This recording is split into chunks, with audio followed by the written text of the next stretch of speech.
Hey friends, Chubby Meeple back with another Kickstarter preview. Today we're going to take a look at a little two-player game called Slip Strike. This is from designer Gerrard, featuring artwork by Hillgrove, and will be published by Junk Spirit Games. And this will hit Kickstarter coming up here on the 10th of February. Let's jump over to the table. I'll give you a quick overlook of how the game plays, and then we'll jump back here and I'll tell you my thoughts on Slip Strike.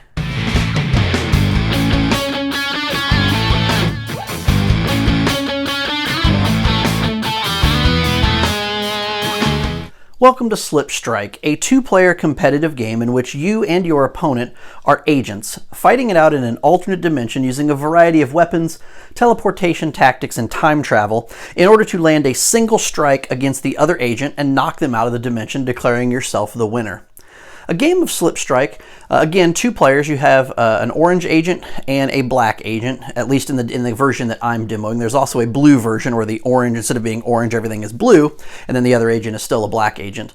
But setup-wise, you're going to set up the 5 locations as you see them on the board here, not necessarily in this order. So you're going to take the 5 location cards. In the orange edition, that will consist of the mansion, the warehouse, the tower, the park, and the station.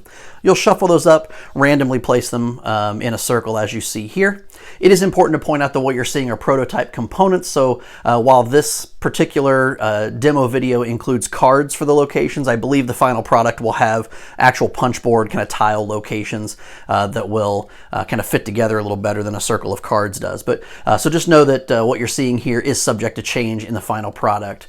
But you'll begin setup by placing the 5 locations in a circle as we see here randomly. Each player will then select a color, either black or orange, and then they will take with them the hand of 10 cards in that particular color. So if I'm playing the orange agent here, I will have a hand of 10 cards. I will have 5 teleport cards that will allow me to teleport to one of the 5 locations. I will also have 2 movement cards, which will move me left or right, so counterclockwise or clockwise. And then I have my 3 attack cards that I will use to attack the other agent, the blade, the pistol, and the rifle. So those are the 10 cards that are in the orange agent's hands. The black agent has a hand of 10 cards made up of the exact same cards, the 5 teleport cards to teleport to the same locations, left and right movement, as well as blade, pistol, and rifle to attack. So the hands of cards are exactly the same. To start the game, each player is going to secretly select one of their 5 teleportation cards, and they're going to play it face down on the table. And then once both players have done that, we will simultaneously reveal and we'll place our agents in those locations. So our orange player will begin this game in the tower. We'll lay him down so he's a little easier to see. And then our black player will begin his game in the park. These cards are then returned to the player's hands so that they are available for use. Gameplay in Slip Strike is very simple. Players are going to select 2 action cards from their hand of 10. And all the while, they're going to be moving around between these 5 locations that you see and using the weapons to try to get a successful strike against their opponent. And I will show you what that looks like here in a second. So both players are going to pick a card, and we're going to play those cards face down, with one of them being the obvious first card. You can play those top to bottom, left or right. You just need to make sure that one of the cards is the obvious card that you're going to play first. So we're going to do that. We will have our black player here. We'll go ahead and do a couple cards as well. We'll do these 2 cards. Once players have both laid their 2 cards out, they will both reveal simultaneously the first card that was played. So in this case, our orange player is moving to the left or clockwise, and our black player is using a pistol to try to shoot the orange player, and I'll explain distances and everything on the attacks here in a second. The important thing to know is that movement will be resolved first. So our orange player gets to resolve his left movement first. So we'll get to move 1 space counterclockwise, and we'll join the black agent in the park. The black agent will then use the pistol. The pistol allows him to strike 1 location away from his current location. So right now the black agent is in the park. The pistol will allow him to strike 1 location away, so he can strike either the station or the tower. If the orange player is located in one of those locations, the orange player has been the victim of a strike and needs to take action to avoid that strike. In this case, that's not the orange player is not in either of those locations, so the attack misses. So we then move to the second card, where we resolve the second card. In this case, we have both players attacking. These attacks happen simultaneously. And in the previous example where we had a movement and an attack, if both of these had been movement cards, both agents would move simultaneously. Since the attacks are happening simultaneously, they are resolved simultaneously in turn order, or not in turn order, but simultaneously. So we have our orange player with a blade. The blade allows him to strike in the same location. So this is going to result in a strike against the black player because the black player is in the same location as the orange player. Our black player is using their rifle and is shooting 2 locations away. So this rifle is targeting the warehouse and the mansion as the successful hit locations. Obviously, our orange player is not in either of those locations either. So we have a successful strike against the black player.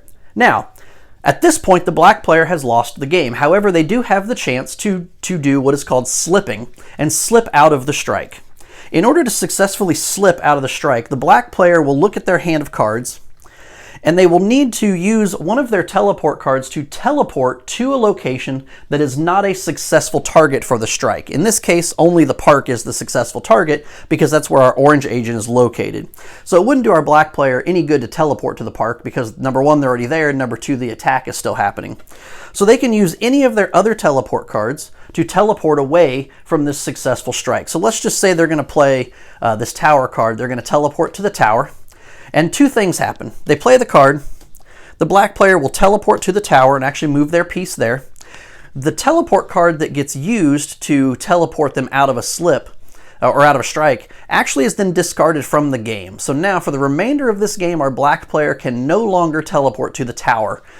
So this card will get set in a discard pile. It will remain face up so that it is open information for all of the other players to see. So now the orange player has a little bit of extra information. Now that we've resolved our 2 actions for the turn, we enter our cooldown step. All of the cards will have a printed cooldown value on them. So all movement cards, the left and right movement cards in the lower right hand side have a cooldown of 0. This simply means that these cards return to the player's hand. So this left movement card is going to go back into the orange player's hand at the end of this phase. The attack cards, so the pistol, the rifle, and the blade, all have a cooldown of 1. That simply means that they have to sit out of play for 1 turn before they can be used again. So with a cooldown of 1, these cards go into a separate discard pile, and they remain essentially face up so that you know that they're on a cooldown of 1. So we'll discard those face up.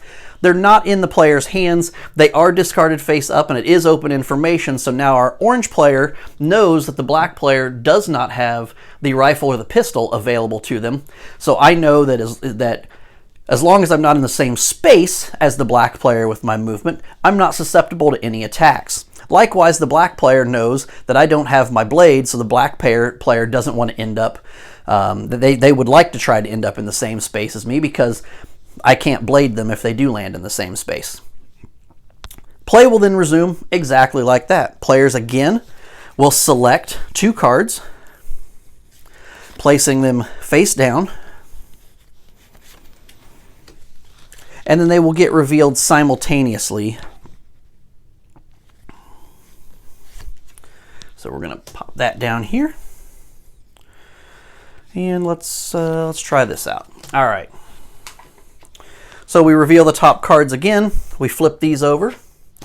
They are both movement cards, so these movements will be resolved at the same time. So our black player is simply moving 1 space clockwise, so to the left, and our orange player has chosen to teleport to the park. Again, I drew this card randomly, so he's not really doing anything, not a very effective play. So we will then resolve our second actions. Our second actions here are both attack cards. The orange player used the pistol, striking 1 location away, so striking the tower and the station. Both are invalid targets, or they're valid targets, but the black player is not there, so we're not successfully striking there. Our black player played the blade, so the one thing that couldn't happen to the orange player has happened, and the orange player has been bladed. So the orange player now has now been struck, and must now do the same thing that the black player had to do on the previous turn. They will have to discard a teleport card from their hand. In this case, we'll use the station. We'll play that up here and discard that, teleport ourselves to the station to avoid the strike. This will continue until one player takes a strike and they are not able to teleport away from that strike. And at that point, they would be the loser of the game. The other player would win. What we just looked through at Slipstrike is the basic game, and it's the gameplay that's recommended for your first game or even your first few games. Once you've got the basic gameplay under your hat, there is a set of asset cards that can be added to the game. Asset cards allow the agents to do additional abilities other than just teleporting, moving, and striking. It gives them some of these assets could be additional ways to strike, some of them could be additional ways to move, some of them are ways to block strikes. At the start of the game, if you're playing with the asset cards, each agent, after they've selected their color and taken their hand of 10 cards, each agent will select one of the assets from the deck of assets available and add it to their hand. So for example, one of the agents could select this rifle upgrade. This means that your rifle gains advantage, and all that means is when you do your rifle attack, your rifle gains advantage, meaning that if I'm using my rifle while the other player is using their pistol, my rifle will actually resolve first. And so that would resolve in my opponent having to discard cards to teleport out of a location if my rifle happened to hit, and then that may change where they are when their pistol or their blade hits. So that's an example of one of the other assets. There are also some dash cards. So there's a dash left card here that will let you dash 2 locations to the left. So if I were to play this dash left, instead of moving 1 location clockwise, I would actually get to move 2 and change my position a lot faster that way. There are some assets that allow you to attack. So here is the flamethrower, which goes to the left. This strikes the same location that you're in and 1 location to your left. So again, if my orange player were using the flamethrower, I would be striking the tower and the park with the flamethrower attack, and the black player would only be safe in these other 3 locations. Likewise, you have the grenade launcher. The grenade launcher strikes 1 and 2 locations to your right. So if the black player played the grenade launcher, it would strike the mansion and the station, whereas the warehouse tower and park would be safe from that attack. So most of your attacks, with the exception of the blade, most of your attacks are going to hit 2 locations at any time. There is also a shield generator in here. So this allows you to move 1 location to the right and shield. If you shield yourself, then you simply means that you avoid that it's counted as missing the strike. So you've avoided a strike if you are the target of one successfully. And then you also have things in here. We showed the rifle upgrade. There's also a blade upgrade in here that gives your blade advantage. So there's some additional cards that kind of change up the gameplay of Slipstrike and make it a little bit more strategic once you get a few plays under your belt. So that is Slipstrike, little 2-player, quick to play, quick to learn game. This game is fantastic if you just want a little taste of quick strategy where you're able to, kind of get in the other person's head a little bit, try to deduce what they're doing so you can make the best possible move for yourself, but you don't have a lot of time. So it's a perfect game for that situation. It's a perfect, small box little game. You can toss it in a purse or a bag and travel with it, play it at the restaurant, the bar, if you can even see this being played on a plane on a little tray table because it doesn't take up much space at all. Most of what you've got is the cards in your hand. You just need space to put those cards in cooldown versus putting them back in your hand. I like the presentation of this game. I think the artwork is really fantastic. It's just simple, black kind of line art on color, either an orange or a blue. But the simplicity of the art, I think, is really what makes it shine. And overall, the game itself, this is something that I've played with, my regular game group. I've played it with, my kids. I've played it with folks at a game store where I work and frequent often. I've just pulled it out. Hey, let's learn this quick little game that we can play in less than 10 minutes, and it's been a hit with everyone. So if this looks like something that's right up your alley, whether you're just looking for a quick 2-player game or you are looking for something that you can, you want to play teams 2v2 or you want to just have that option, this is a great little option for you. Pick this game up, check it out on Kickstarter. If you have any questions, drop them down in the comments below. I will answer those to the best of my ability. And of course, until next time, keep gaming, friends.